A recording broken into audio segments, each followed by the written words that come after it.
Hey guys, the Langbanger. I have a new deck for September 2013 format, and we have Crystal Beast. Easily one of my favorite decks in regards to non-tier 1. I'm not exactly sure what tier this deck would be, but yeah, it's definitely not high or anything. Doesn't mean that this deck can't win games every now and then, though. So, some things changed with the ban list. Essentially, we lost a lot of back rows. So decks like this actually gain some power because, what are you really going to do against this deck now? You can play cards and destroy my monsters, but it doesn't matter because they're going to the spell and trap zone. And essentially, once I draw abundance, it's just going to be curtains pretty much because you're not really going to have anything to stop that. Just by pulling, just by sending 3 cards on your side of the field, I'll be able to just put mass amounts of damage onto the board, and that's just forced to be reckoned with. Going into my list, you have 3 Amber Mammoth, you have 2 Carbuncle, 3 Pegasus, 3 Topaz Tiger, 2 Valor, 2 Tengu, 2 Summoner Monk. Now, this deck does have to play more so, OTK or nothing. It can control a little bit just because, you can summon a monster, do whatever with it, and then summon a monster from your spell and trap zone and go into Exceed monsters.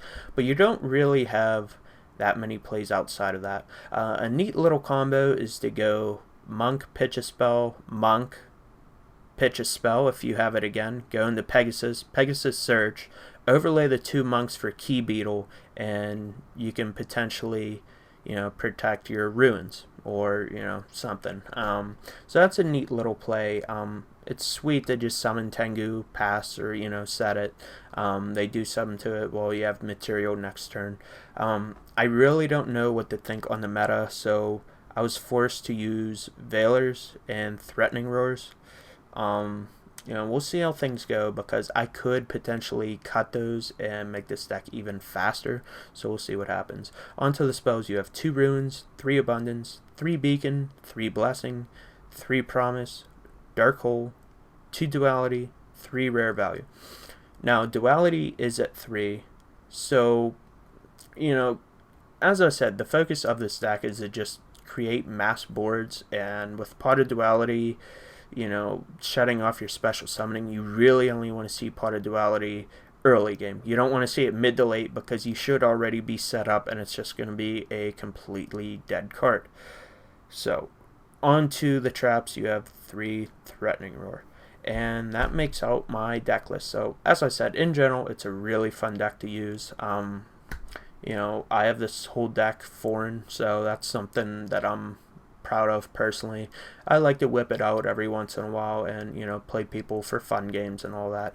I really wish this deck would get more support, but considering this deck debuted, I believe, in Force of the Breaker, and we haven't had anything yet to my knowledge.